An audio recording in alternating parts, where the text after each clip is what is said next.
잠들기 전 듣기 좋은 이야기. 마님 등의 스밋머슴에 옮기 첫 번째 이야기. 산으로 둘러싸인 골 깊은 골.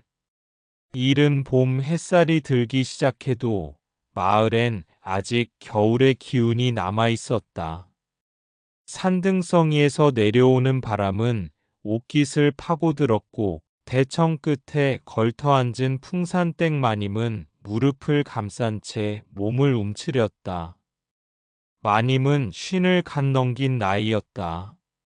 남편은 10여 년 전 병으로 세상을 떠났고 자식은 없었다. 처음 몇 해는 제 손으로 마당도 쓸고 장독도 정리했다. 하지만 세월은 생각보다 무겁고 외로움은 속을 더디게 썩였다. 몸은 예전 같지 않았고 특히 허리깨가 자주 결렸다. 하녀에게 어깨를 주물러 보게 해도 시원치 않았다. 창호 너머 마당에는 마른 가지와 낙엽이 엉켜 있었다. 우물 뚜껑은 기울었고 장작 더미는 비에 젖어 검게 변해 있었다. 예전이라면 그냥 넘어가지 않았을 풍경이었지만 이제는 눈을 돌리는 일조차 버겁게 느껴졌다.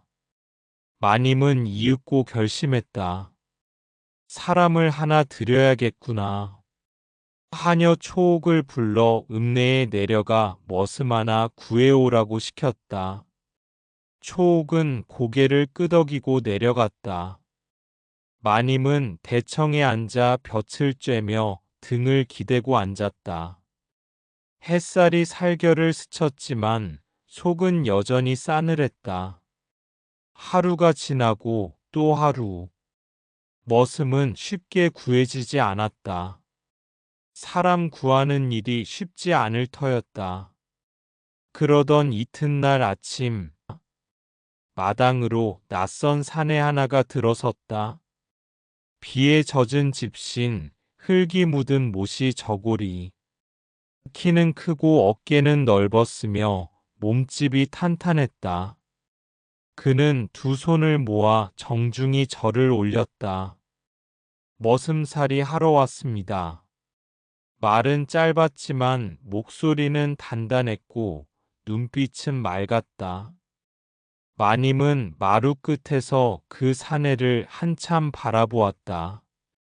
이마 위로 삐죽 올라온 머리칼, 깊게 그려진 광대뼈 아래 그림자, 그리고 눈동자 어딘가 낯익은 감촉이 스쳤다.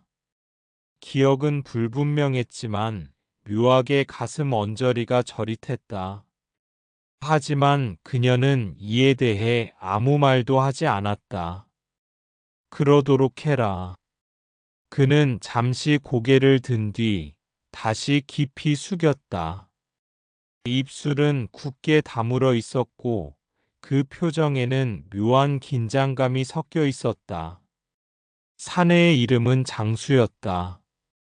그는 자신의 이름 외엔 아무것도 말하지 않았다. 그날부터 그는 안채 일을 맡기 시작했다. 장수는 말이 없었다. 새벽이면 가장 먼저 눈을 떴고 마당을 쓸고 장작을 패며 하녀들이 하기엔 벅찬 일들을 조용히 해냈다. 흙 묻은 저고리를 입은 채로 말 한마디 없이 제 할 일을 해내는 사내. 그 모습은 어느새 안채 사람들에게 익숙해졌다. 하지만 마님은 익숙해지려 애쓰는 듯 보였지만 속으로는 달랐다. 처음엔 그저 새로 들인 일꾼 정도로 여겼다.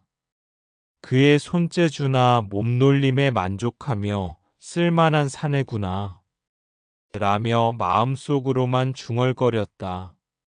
하지만 시간이 지나며 점점 시선이 머물렀다. 장수가 항아리를 옮길 때 팔을 걷어붙이며 드러난 팔뚝의 선명한 근육, 장작을 쪼갤 때 이마로 흘러내린 땀을 닦는 손등, 그리고 종일 말 없이 일만 하는 눈빛. 묘하게 끌리는구나. 마님은 어느 순간부터 그가 안채를 지나칠 때마다 괜히 몸을 틀고 그의 뒷모습을 눈으로 족곤 했다. 그 시선은 오래가지 않았다. 스스로 부끄러워 눈을 돌렸고 그 마음을 애써 누르곤 했다. 하지만 몸은 거짓말을 하지 않았다. 그가 우물에서 물을 길어 올릴 때 혹은 무거운 항아리를 번쩍 들어 올릴 때면 마님의 손끝이 떨렸다. 어느 날은 마루에 앉아 책을 보다가 문득 장수가 땀에 젖은 저고리를 벗고 바지만 입은 차림으로 마당을 걷는 모습을 보게 되었다. 그 순간 눈길이 멈췄다. 넓은 어깨, 탄탄한 등, 선명한 복근까지 그 뒷모습이 대청을 스쳐 지나가자 마님은 책장을 넘기던 손을 무심코 멈췄다. 심장이 한 박자 늦게 뛰기 시작했다. 그리고 그날 밤 그녀는 오랜만에 잠들지 못했다. 그가 들어온 이후 처음이었다. 잠이 오지 않는 밤이. 며칠 뒤 밤새 비가 내렸다. 이른 새벽 마님은 허리깨의 통증에 눈을 떴다. 몸이 무거웠고 척추 아래가 욱신거렸다. 혼자선 똑바로 앉기조차 힘들었다. 하녀를 불러 등 좀 주물러 보라 했지만 손끝이 가볍기만 했다. 문득 장수의 손이 떠올랐다. 넓고 단단하고 일한 자국이 선명한 그 손. 피부에 닿으면 분명 다를 것만 같았다. 마님은 스스로를 다그쳤다. 안 돼. 체면도 있고 내가 무슨. 하지만 허리의 통증은 날카롭고 마음은 더 불편했다. 결국 낮은 목소리로 하녀에게 장수를 불러오라고 말했다. 장수는 조용히 고무신을 벗고 안채로 들어섰다. 대청 위에 앉은 마님은 등을 돌린 채 겉저고리를 살짝 걷어내고 있었다. 하얗고 도톰한 어깨 위로 햇살이 내려앉았고 살결 위로는 미세한 순결처럼 소름이 피어올랐다. 마님은 천천히 말을 이었다. 하녀 손으론 도무지 시원치 않구나. 장수는 무릎을 꿇고 조용히 다가왔다.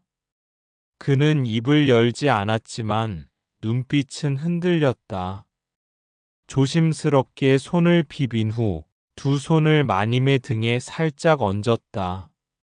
손이 닿는 순간 마님의 온몸이 짧게 떨렸다. 그의 손은 크고 뜨거웠다. 한겨울 아궁이 앞에서 만난 장작의 온기처럼 등골을 타고 뼛속 깊숙이까지 파고들었다. 장수는 허리께부터 천천히 손을 움직였다. 단단한 손바닥이 살결을 긁고 날개뼈 아래를 부드럽게 훑고 어깨 위를 따라 조심스럽게 오르내렸다.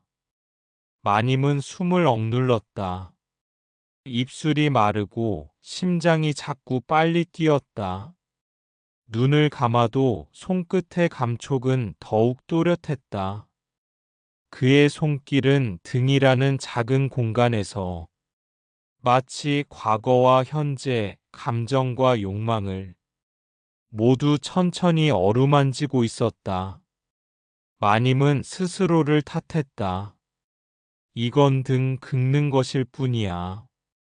그 순간 장수의 손이 옆구리 가까이 스쳤고 그 부드러운 곡선을 따라 손이 아주 살짝 멈추었다. 순간 마님의 입가에 미세한 숨이 흘렀다. 숨이 얕아졌고 등이 조금 더 깊이 내려갔다. 장수는 아무 말 없이 손끝을 떼고 조용히 물러났다. 마님은 여전히 등을 돌린 채 옷깃을 여몄다. 그녀의 손등은 떨리고 있었고 심장은 처음 보는 감정에 휘감겨 있었다. 잘하는구나. 이만 나가보거라. 장수는 꾸벅 인사를 하고 밖으로 나갔다.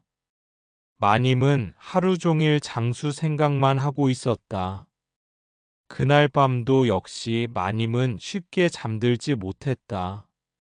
등에 남은 온기 하나가 속살을, 마음을, 심장을 오래도록 덮였다.